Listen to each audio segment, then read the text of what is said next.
Hello everyone, it's me, after all, back with a new video after admittedly a very long time. Today I'll be talking about the kind of excessive and pointless things the Schutzstaffel did in Buchenwald and kind of try to go over why they could have possibly done that. But these are really just my interpretations and should not be taken as factual evidence or not really. Whenever I say I'm interpreting something, it's just really what I think could have happened. So don't take them as facts at all. All my sources will be in the description, and due to YouTube censorship policies, I will be referring to certain terms with different names. You can check out the pinned comment to see what they are exactly referring to. And before I start the video, I would just like to mention that I do not condone the actions of the National Socialists or their ideology, the crimes against humanity that they have committed, especially on the scale that they have, are gruesome and morbid, to say the least. I make this video with nothing but deep respect for those who survived the genocide and those who fought against it, and with nothing but absolute hatred for the National Socialists. Now, let's start with the video itself. So, first off, I like to roughly go over the National Socialists' history and their ideology. So, the National Socialist German Workers' Party, who I will be referring to as the National Socialists from here on out, was a right wing extremist party led by the Fuhrer. They came to power in the early 1930s, especially so in 1933, when the Fuhrer got Chancellorship of Germany by then President von Hindenburg, as his party had become the largest in the Reichstag. The National Socialists started out as an anti-capitalist party at first, hence the word socialism in their party's name. However, by the 1930s, they realized that if they really wanted to win, they needed the support of the big businesses of Germany, and soon enough, they became an anti-Marxist party, making them supportive of capitalism.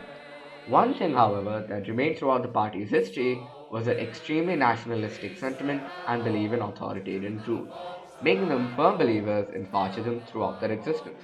The central theme of National Socialism, however, was racial segregation. They had set up a racial hierarchy where Nordic, blonde, blue eyed Aryans were the topmost race and the ones that had to subjugate all the races below them. And then at the very bottom were groups like the Jews, the Roma, the Slavs, and many other groups really.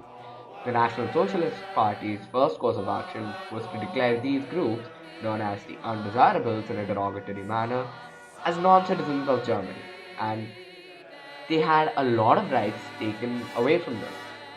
Next, they were segregated from other German citizens and put inside ghettos, as they were considered to be unworthy of even living among the other Germans.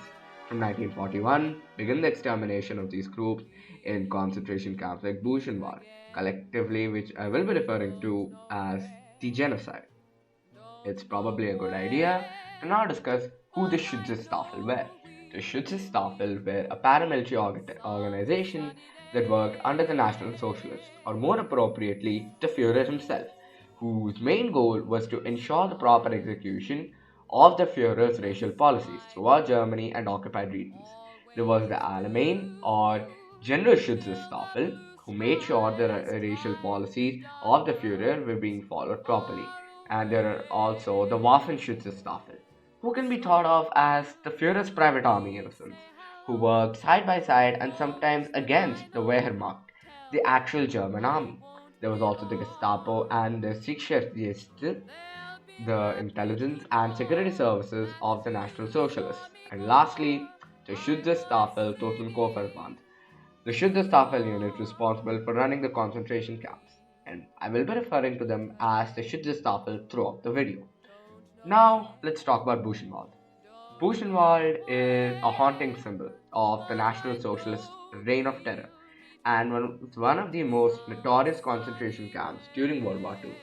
Situated near Weimar, Germany, it served as a harrowing place of imprisonment and persecution from 1937 to 1945. This camp held over 250,000 inmates, including political dissidents, the Jews, the Romani, the Poles, and many other marginalized groups.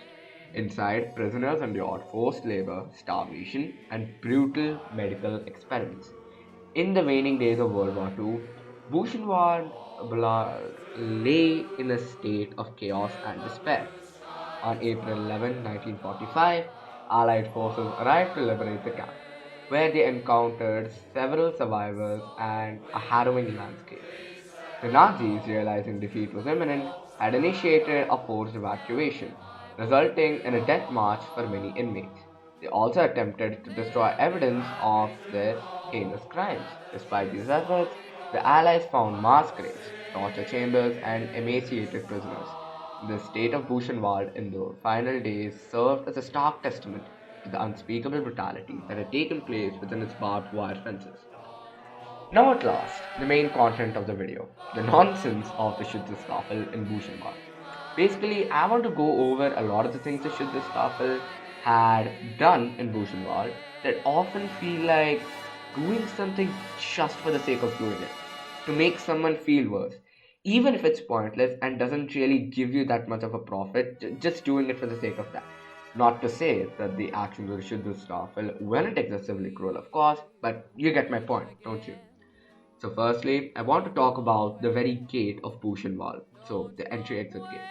So, as you can see in this image, the text that's written in red on there reads Jedem das Sein, which translates to each is his own in German.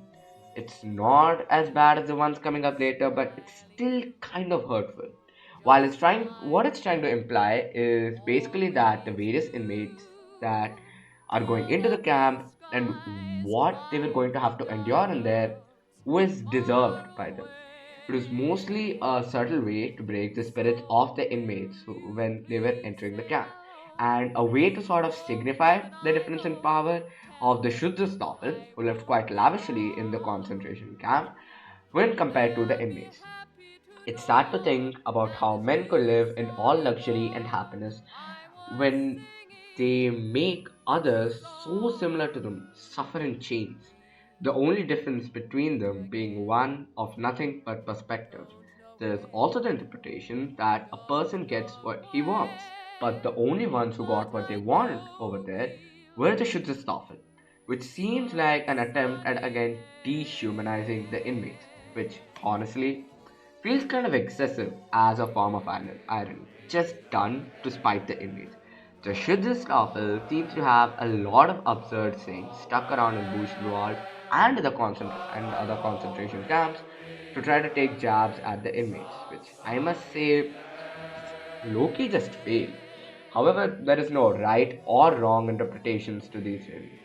Another example of such absurd sayings present would be Arbeit macht frei, which means work makes you free, even though the inmates worked as forced labor, where they worked till they died.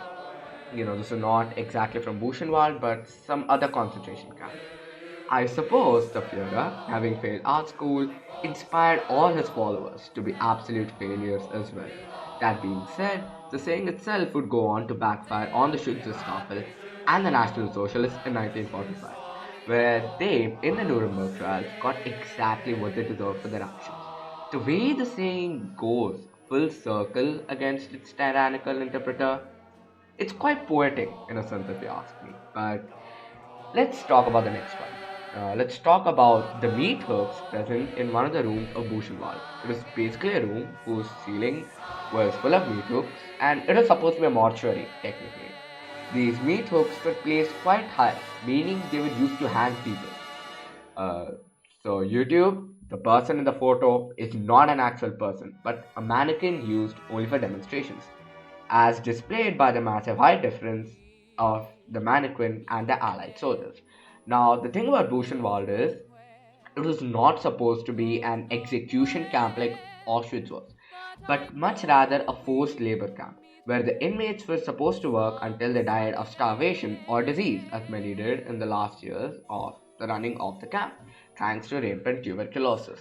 However, when executions were carried out, the odd thing was there were many different methods that were used, such as firing squads, which are the most common, and in this case, hanging, which was done in forests as well. What is absurd is why the Schutzstaffel would have so many execution methods in Buchenwald, a supposed forced labor camp. What I assume is basically that the Schutzstaffel simply enjoyed watching the inmates suffer terribly and painfully, even with death. It feels kind of cartoonish in a sense, not in an offensive way, but how the Schutzstaffel showed off the cruel methods of torturing and killing people like villains in a cartoon or something like that. Not to say that they weren't absolutely evil, but you get my point, right? It's just kind of, what do you say, unnatural, maybe even immature, you know. This is what they were trained to do, after all, torturing innocent people, and just goes to show the cruel power that the indoctrination by the National Socialists had on these men. Then we come to the Goethe Oak in the middle of the camp itself. For the construction of the camp at Buchenwald, a huge part of a forest had to be cleared out. In this forest, there was a huge oak tree known as the Goethe Oak, which the Schutzstaffel did not cut out.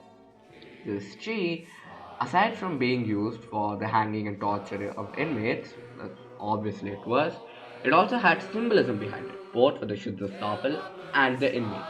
To the Schutzstaffel, it symbolized the hard-bored, strong, and deep-rooted ideals of National Socialism in their hearts, and their iron will to fulfill such a vile ideology, no matter the cost. To the inmates, however, it signified a Germany of the past, where they could live as equals among everyone else. The tree certainly served as a symbol of hope for the inmates, and I really just wanted to mention it for all the deep rooted emotions and history it has. And by the way, this part, this interpretation, is the one that has been given by a lot of historians, so it's not really mine. So later on, due to Allied bombing, it burned down and it kept burning all through the night, as said by some of the Schutzstaffel members. The way I personally interpreted it kind of feels like the burning away of something, the beginning of the end for the Schutzstaffel and the National Socialists and their ideals and actions, and how their so called deep rooted ideals were really weak and hollow and on the brink of destruction. I also believe it was a sign of hope for the inmates, seeing an old Germany of oppression burn away, as a new one was to slowly arise. So now let's talk about the Schutzstaffel's Falconry grounds in Buchenwald, demanded for by the head of the Schutzstaffel himself, Heinrich Himmler. Situated some 500 meters away from the camp, the Schutzstaffel would practice falconry and have various hunting parties. Later on, the camp was used for interrogating special prisoners such as spies. What is so absurd about this is the fact that while the inmates were practically dying work in the labor camps, the Schutzstaffel was having a lot of fun hunting down animals. I believe falconry was chosen as the eagle was a prominent figure in a lot of National Socialist propaganda, and this is probably used as a technique to boost public belief in the National Socialists, as members of the Schutzstaffel would go as far as to give public tours about the location and falconry and everything to the common German populace, who were oblivious to the torture that was being withstood by innocent people just 500 meters away. So, it kind of just really strengthens the theory. Now, I saved the most absurd for last. The fact that the Schutzstaffel even had an entire zoo at Buchenwald. This sounds absolutely absurd, I know, but it's true.